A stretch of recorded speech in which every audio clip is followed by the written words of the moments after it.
Então, pessoal, resolvendo a questão 2 da lista de exercícios, nós temos na figura o pêndulo é formado por um disco uniforme de raio de 20 centímetros e 800 gramas de massa, preso a uma barra homogênea de comprimento L igual a 1 metro e 300 gramas de massa. Daí ele faz 3 perguntas. Aqui ele pergunta sobre o cálculo do... Ele pede para calcular o momento de inércia, ele pede para calcular o ponto do centro de massa e o período das oscilações. Na verdade, a letra A e a letra B não precisariam estar especificadas ali, porque se ele perguntasse só na letra C, né, ele está perguntando o período na letra C. Então, qual que é o período? O período é 2π vezes o período de um pêndulo físico, tá? Vamos colocar aqui, pêndulo, né, físico, né? Então, a dedução da fórmula do período do pêndulo físico que o período é 2π vezes a raiz quadrada do momento de inércia dividido pela massa do pêndulo físico vezes a aceleração da gravidade vezes esse d aqui é a distância do ponto de rotação, né, do eixo de rotação até o centro de massa. Ou seja, para a gente poder calcular a letra C, que é o período, a gente vai precisar do momento de inércia e do centro de massa. Então, a letra A e a letra B estão apenas guiando você para poder calcular o período. Mas vamos lá, então. Na letra A, deixa eu só colocar os dados aqui. Então, ele diz que nós temos um disco, o raio, vamos colocar o raio do disco, é igual a 20 centímetros. E ele diz que a massa do disco, MD, é igual a 800 gramas. E ele fala que tem a barra, né? A barra, então, ele dá o comprimento da barra, que é igual a 1 metro. Ele dá a massa da barra, que é igual a 300 gramas. Tá? Onde nós temos a barra e o disco, vamos deixar aqui só bem desenhadinho, né? Em torno desse eixo de rotação aqui, nós temos o comprimento da barra mais o disco, né? Então, aqui nós temos um comprimento, daqui aqui o comprimento L e daqui aqui o comprimento do raio do disco, o Rzinho. Bom, na letra A, então, ele está pedindo o momento de inércia. Qual que é o momento de inércia? Bom, o momento de inércia total, ele vai ser igual ao momento de inércia da barra mais o momento de inércia do disco. Tá?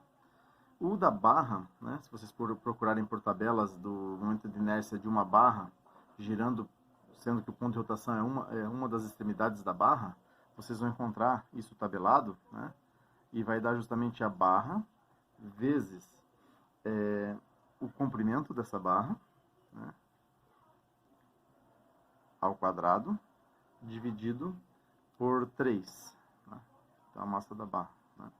Mais o momento de inércia do disco, só do disco, se ele estivesse girando em relação ao centro dele, tá? Seria a massa do disco vezes o raio, no caso o raio disco aqui, ao quadrado, tá? Dividido por 2. Só que ele não está girando em torno do centro de massa dele. Esse disco está girando em torno desse ponto aqui, né? Ele está fazendo esse movimento aqui, né? Está girando em torno desse ponto aqui.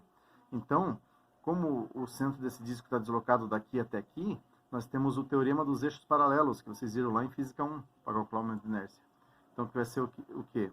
É a massa do objeto, no caso disco, vezes esse braço de alavanca aqui, daqui até o centro do disco, ou seja, o L mais R. L mais R, né? Aqui é do disco, né? Ao quadrado. Tá?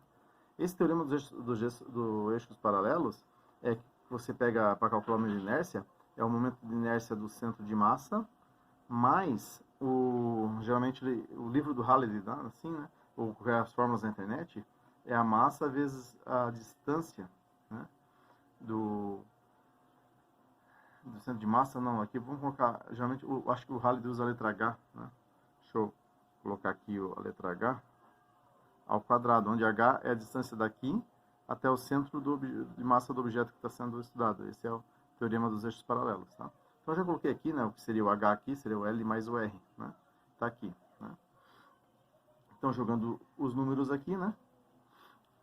A massa da barra, então, como a gente viu, a massa da barra é 300 gramas, né? Vamos colocar em quilogramas, 0,3, vezes 1 metro ao quadrado, que vai ser 1, né, dividido por 3, mais a massa do disco, que é 800 gramas, ou 0,8 kg, vezes o raio do disco, ele é de 20 centímetros, então vai ficar 0,2 ao quadrado sobre 2, mais aqui é a massa do disco, né, do que a gente está calculando do teorema dos eixos paralelos, é o disco que está deslocado, né, em relação ao eixo dele ali. Então vai dar 0,8 vezes 1 mais o R, é 1 metro vezes 20 centímetros, ou seja, 1,2 metros, né, ao quadrado. Se você fizer essa continha aqui na calculadora, você vai obter 1,268. Né? Que unidade que é mesmo? É quilograma vezes metro quadrado. Né? Quilograma vezes metro quadrado, que é a unidade do momento de inércia. Na letra B, essa é a resposta da letra A. Né? Na letra B, ele pede o x do centro. Vamos chamar de x, tá? Vou chamar o x esse eixo aqui, ó. Né? Esse eixo central aqui, ó. Né? Então, essa direção central aqui, eu vou chamar de x. A gente quer saber o x do centro de massa, então. Eu vou tomar como zero o x do centro, o x igual a zero aqui no ponto de rotação. Então, vai ser o x igual a zero e ele vai crescer para cá, em direção, né, ao disco. Será que o centro de massa desse conjunto está na barra ou está no disco? Né? Vamos calcular. A gente vai precisar desse número para jogar lá na fórmula, para calcular o período. Né? Então, como a gente calcula o x do centro de massa? Né? Lembrando, então, que eu posso colocar aqui, tá? Só para deixar claro, usando o ponto, né, de rotação, aquele lá em cima, né? Esse daqui, como x igual a zero, tá? Então, o x do centro de massa vai ser igual a 1 sobre a massa do todo o conjunto, somatório, né, de até n, de todas as massas i, x, i. Né? Ou seja, o x do centro de massa vai ser igual a 1 sobre a massa total, é a massa do disco mais a massa da barra, que é 800 mais 300 gramas, ou seja, dá 1,1 kg, né? Vezes, vamos pegar aqui então a massa do disco vezes o x do disco. Então vai ser, a massa do disco é 0,8 kg, vezes o x do disco, né? Vai ser o L mais o R, né? Que dá 1,2.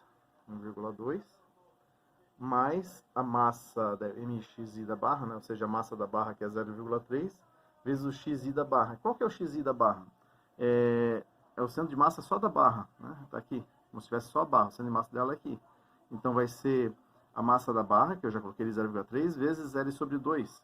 O L é 1 metro, né? Então L sobre 2 é 0,5.